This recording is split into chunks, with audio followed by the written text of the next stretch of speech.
Merci beaucoup, monsieur le journaliste. Je pense que nous continuons avec la cinquième phase de sensibilisation sur les services de l'habitat.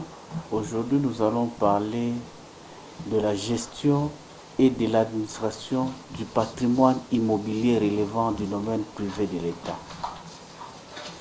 Vous comprendrez avec nous que la gestion et l'administration du patrimoine relevant du domaine privé de l'État est l'apanage du ministère de l'Urbanisme et Habitat, représenté en province pour cette matière par la division provinciale de l'habitat.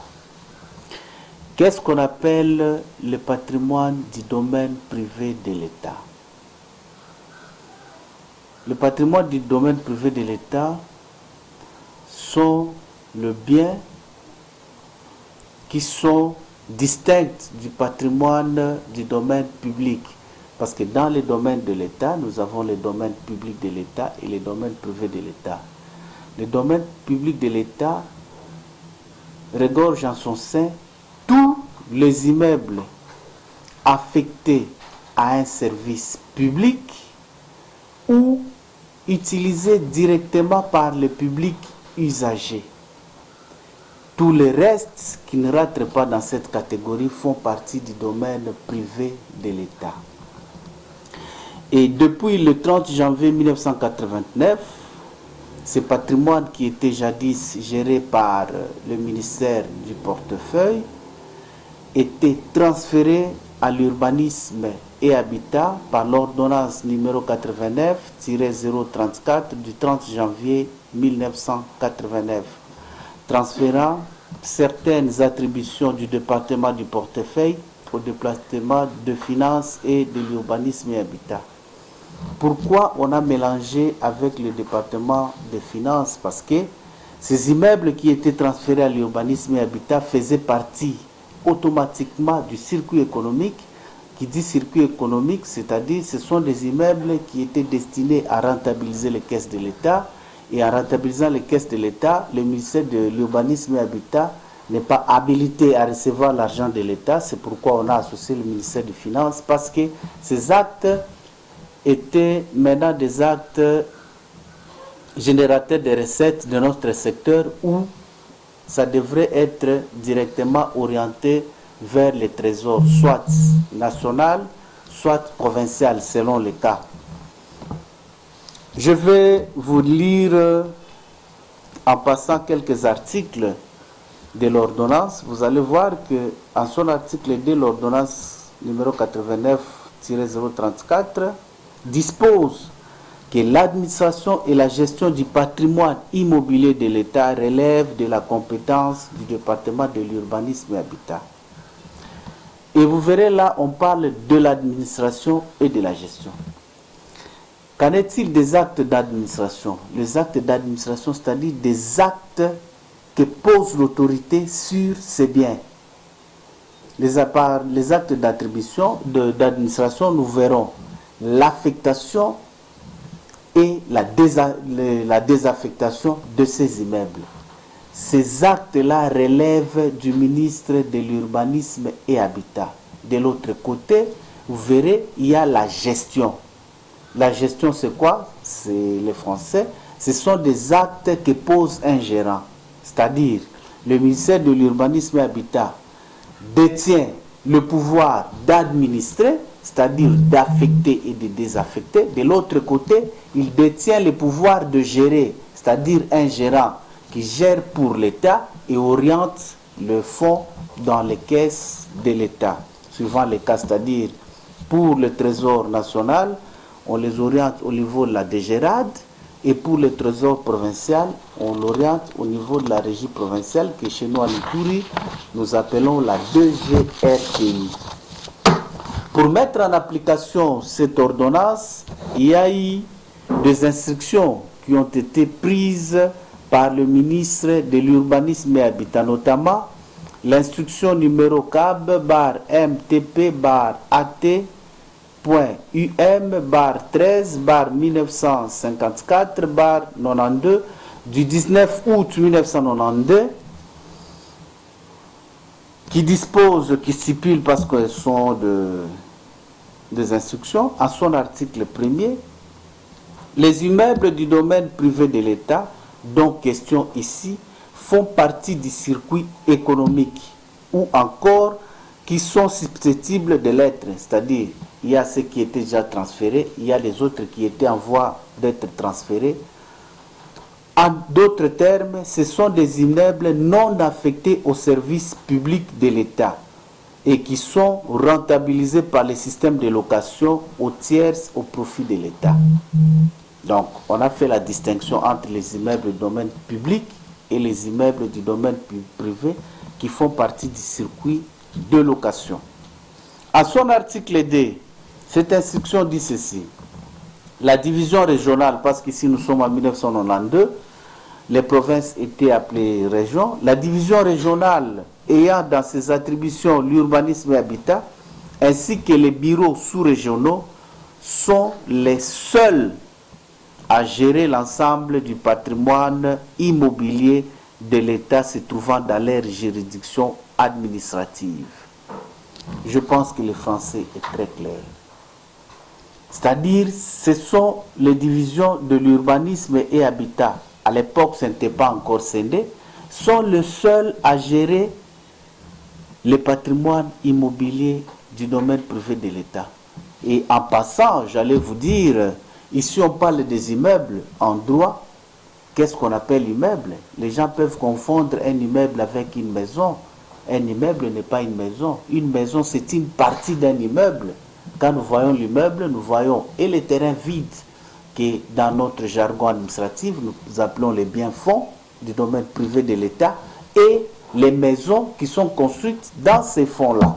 C'est-à-dire, dans les immeubles, on regorge et les terrains vides et les maisons.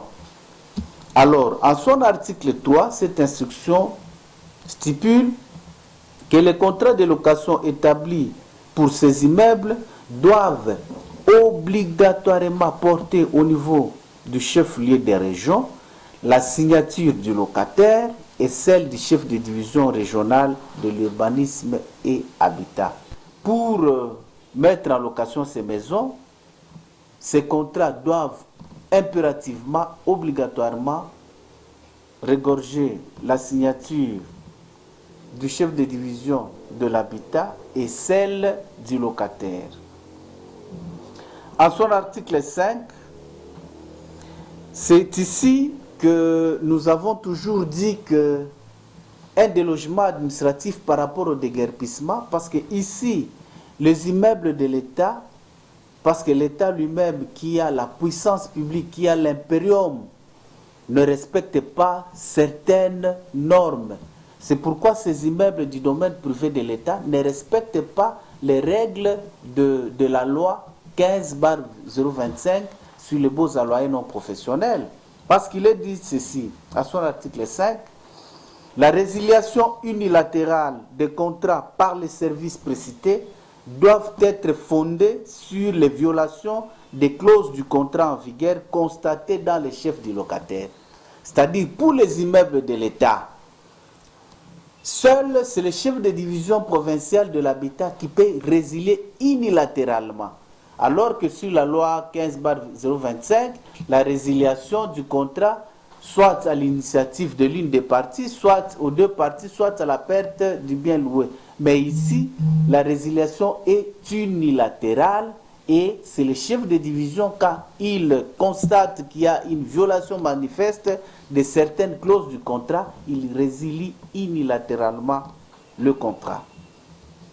Alors, il y avait un peu de malentendu avec certains fonctionnaires qui habitent ou qui occupent les maisons de l'État. Par rapport à ça, nous allons directement chuter sur l'article 6 qui dit ceci. Ne bénéficient de la gratuité des logements les autorités politico-administratives locales, les coopérants étrangers ainsi que les officiers de nos forces armées, et c'est dans les limites de quotas leur alloués. Là, je pense que c'est clair.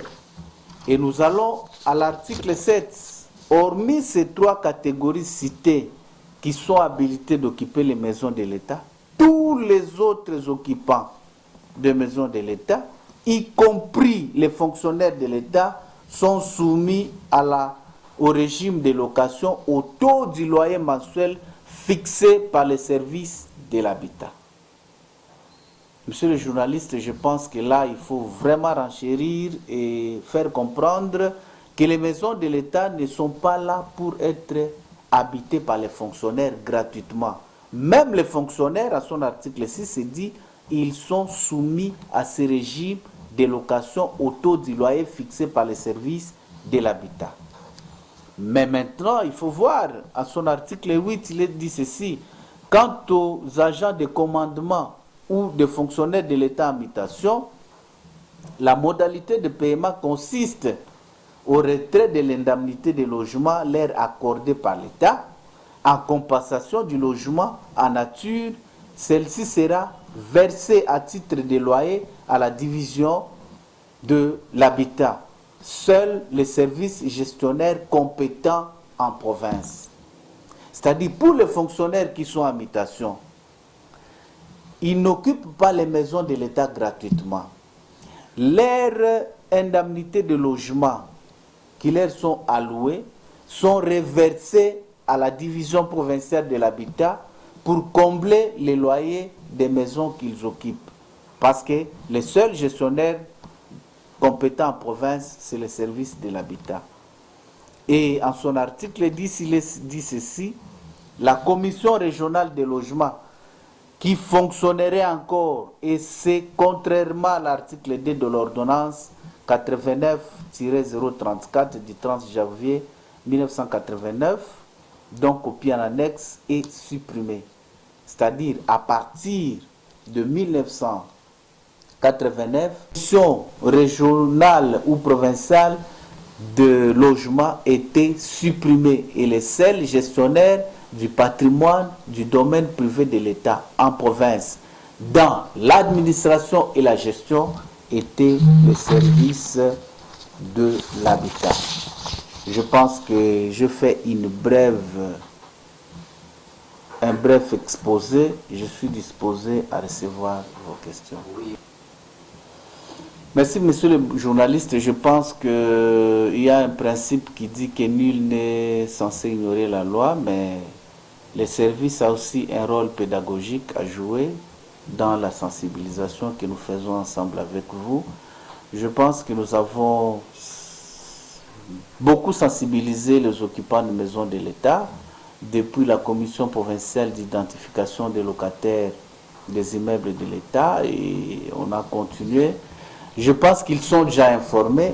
Un grand nombre est en train déjà de migrer vers la location. Je pense que nous allons bien. Oui, merci beaucoup. Là, je pense que vous parlez du moratoire qu'on a lancé sur le courtier agent immobilier. Je pense que les 15 jours sont écoulés, mais ils se sont présentés. Ils sont venus récupérer des centaines de fiches pour aller remplir et nous revenir avec. Nous comptons que dans les heures qui suivent, ils vont revenir pour qu'on puisse cheminer ensemble parce que nous sommes appelés à collaborer ensemble. Merci beaucoup. On ne lance pas seulement le message aux occupants, nous lançons d'abord le message à l'élite itourienne, à toute la population et à tous les fonctionnaires de l'État pour dire que dorénavant, il faut comprendre que la gestion du patrimoine du domaine privé de